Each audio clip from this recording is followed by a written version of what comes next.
Hey, it is your buddy, Peace and Harmony, with you here today. Much love going out to all the beautiful empowered harmonizers.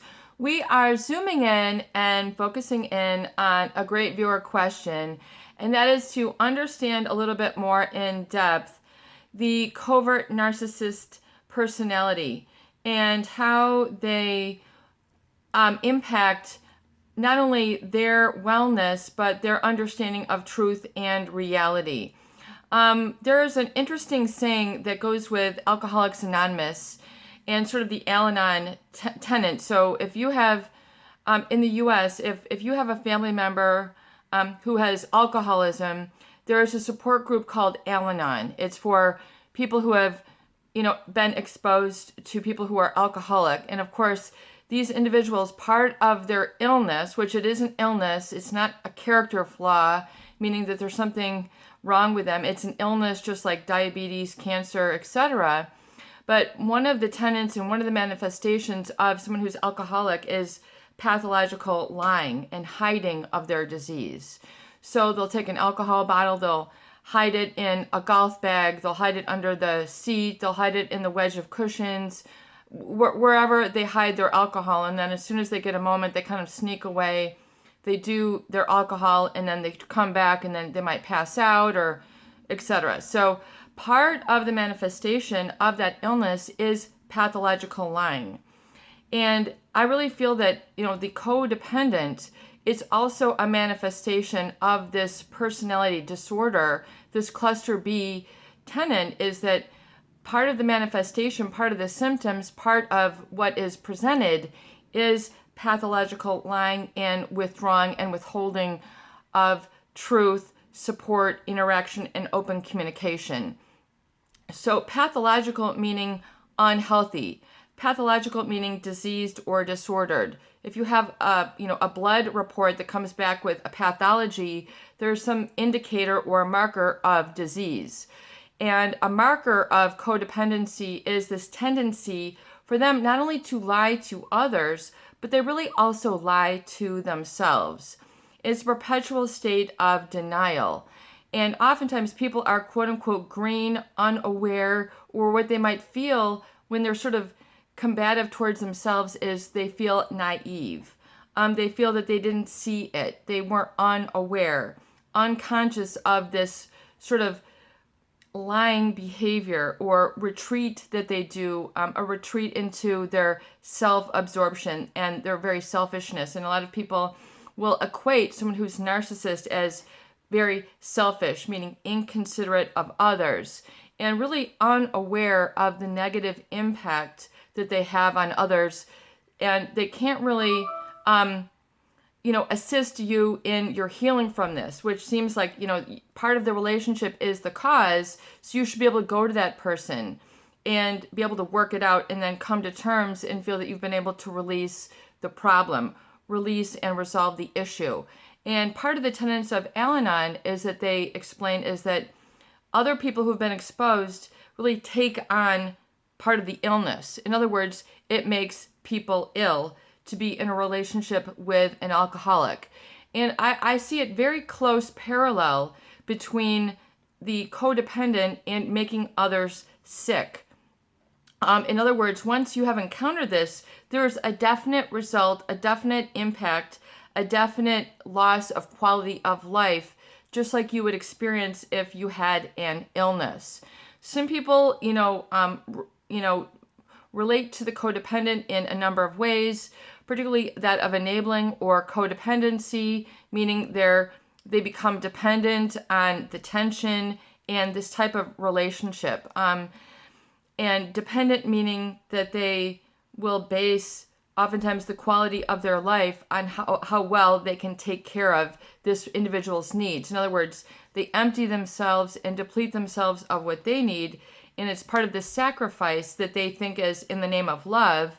It's to love, is to be close to the divine, and in the name of love, they will then take care of the codependent, meaning they'll pick up where the codependent, leaves off, that irresponsibility, that inaccountability, and oftentimes which can result in pathological lying. So the covert narcissist, it's not necessarily, once again, what they say is what they don't say. It's not what they do, it's what they don't do.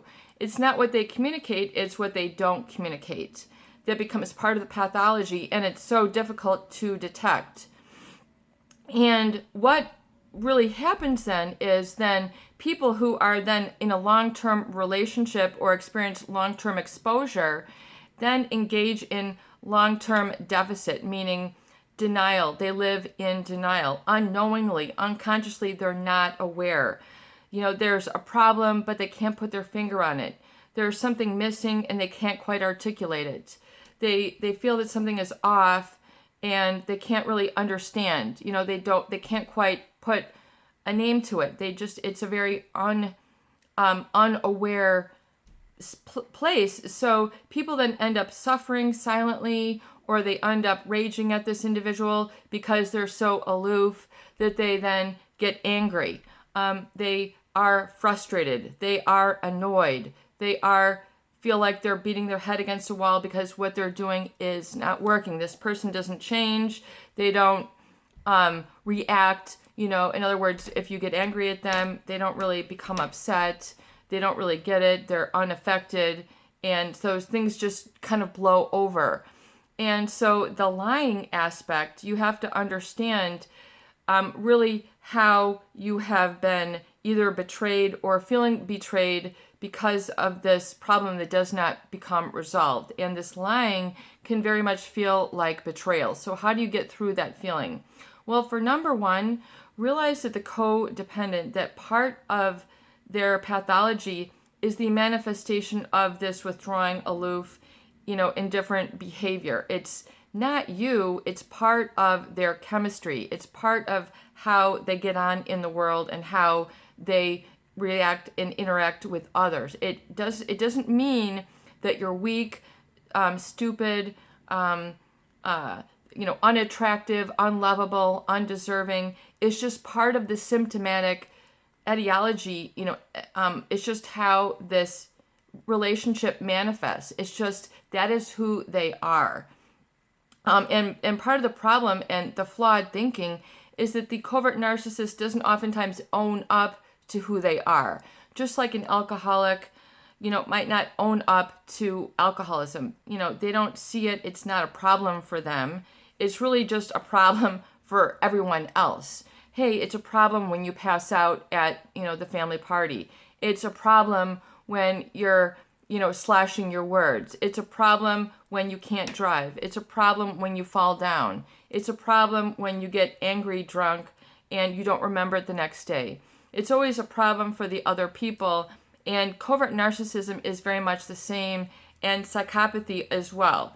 It's, if they don't oftentimes own up, and so there's this feeling of, dissociation, or, because they're not owning up and taking responsibility for their wrongdoings or their misgivings as part of their personality disorder, it's very hard to rectify and resolve.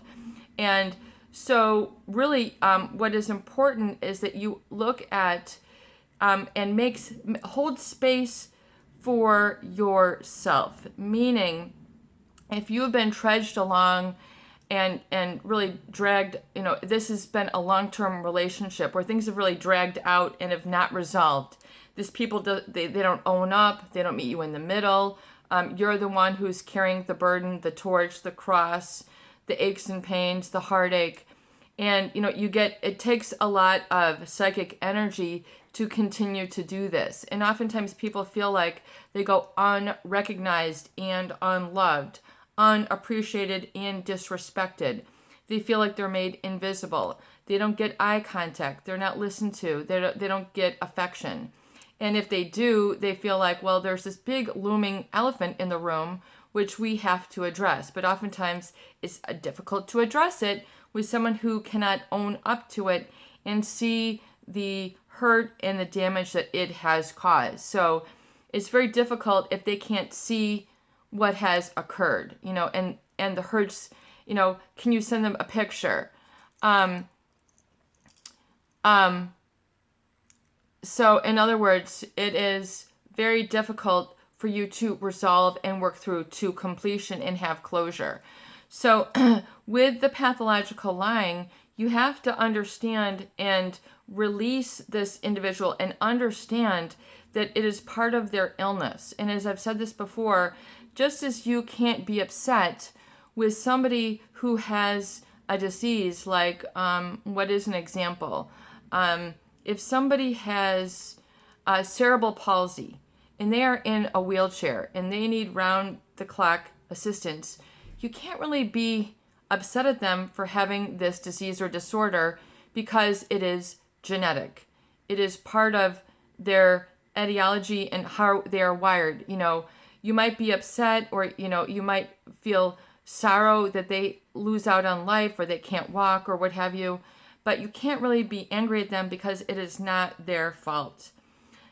Let's understand narcissism and covert narcissism as much the same way. This is how this person is, but what's important is to understand how you feel and understand and own your feelings and your own hurts and your own feeling of being betrayed, and the fact that you don't like the fact that you aren't acknowledged, validated, or feel a sense of denial or pathological lying in this relationship that you can't detox from. So it becomes a toxic situation, so you do need to detox. And detoxing is really looking at your thoughts and really backing up from the thinking that becomes part of the victim mentality. In other words, I didn't receive all these sort of hurt feelings, which you need to own and understand. And yes, this is a real feeling. And look at the thoughts, though, that keep you stuck.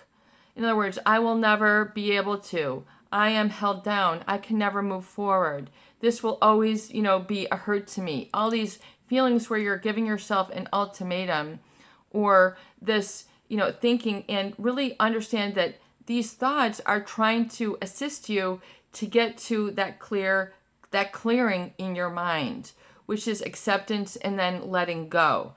So part of the recovery and part of the healing, meaning recovering to your wholeness and recovering to your happiness and recovering to your joy, which means creating space for within yourself that is outside of those thought patterns, meaning stop identifying with all these victimizing thoughts that you have. Because it's the thoughts that are things which create this emotional vibration and emotionality within the physiology of your body. And it becomes a vicious cycle. You think these thoughts, and then it makes you depressed, or it makes you angry, or it makes you, into a state of panic, or it makes you in a state of sadness, or feeling depleted, feeling depressed, or anxious. However your body registers it, it's important to understand how your body specifically reacts to the relationship, and back up and get a place where you can start removing yourself and stop identifying with all of the victimizing thoughts where you feel this negative impact in your life. It's to understand that you've been exposed, you've experienced this. It doesn't mean that you have to stay stuck. You might feel that this person has caused an illness, caused disease, caused distress, caused discomfort within you. So understand that that is part of the experience, but it doesn't mean that those thoughts have to be perpetuated for the rest of your days. Because to do so is to claim hopelessness, or to say my life will always be a perpetual storm. I will never have the sunny days. The sun will never shine on me, and I will never shine as a result of it. You're giving yourself an ultimatum, and you're giving yourself a sort of a final, in other words, you will never move beyond it, which is, again, you have to look at that and understand that is part of your thought process, and to what degree is that flawed thinking. And back up from your thoughts and stop identifying with the victim, victim, victim. I'm angry, angry, angry. Look at those thoughts and stop identifying with them. Because you need, and as you back up and start to look at the thoughts that are creating all the emotionality, which is not assisting you, is to say, you know what, then I'm allowing this negativity to dictate my life, and that is not fair. That does not need to occur. I need to correct that identification with the victim mentality. That does not need to occur. Thank you, but no thank you. I'm not going to identify with those thoughts. People oftentimes cling, though, to that relationship because they they feel that they can't move beyond it. They want to identify with that reaction. And I'm here to tell you that you don't need to. You can back up and identify those thoughts and stop identifying with all the negativity. I don't relate. I don't need those thoughts. Those thoughts are not helping me. Just as if you were to eat something which was not good for you or made you sick, why would you ingest it? You would stop yourself. I feel that those thoughts are the same way. Stop those perpetual feelings of unhappiness and inadequacy and not being loved, not being good enough. Realize that's, they say food for thought. Look at those thoughts and say, you know what, those really aren't good for me. They don't give me energy. They don't give me nutrition. They don't give me wellness. They make me sick to my stomach. So stop, identifying with those. Don't ingest them. Don't digest it into your subconscious. It's a really deep dive, guys, but I think you'll really understand it once you maybe listen to this and understand a lot of the moving parts in relationships with these types of individual. This is your buddy. Peace and harmony with you here today. Much love going out to you. I hope these videos do help. Please share, please subscribe, and please donate for more great tools, videos, discussion, and support. You need support. You deserve support. You deserve to make your happiness and joy a priority. Get into your joy space and protect and maintain that throughout your day today. Have a beautiful day. Peace out.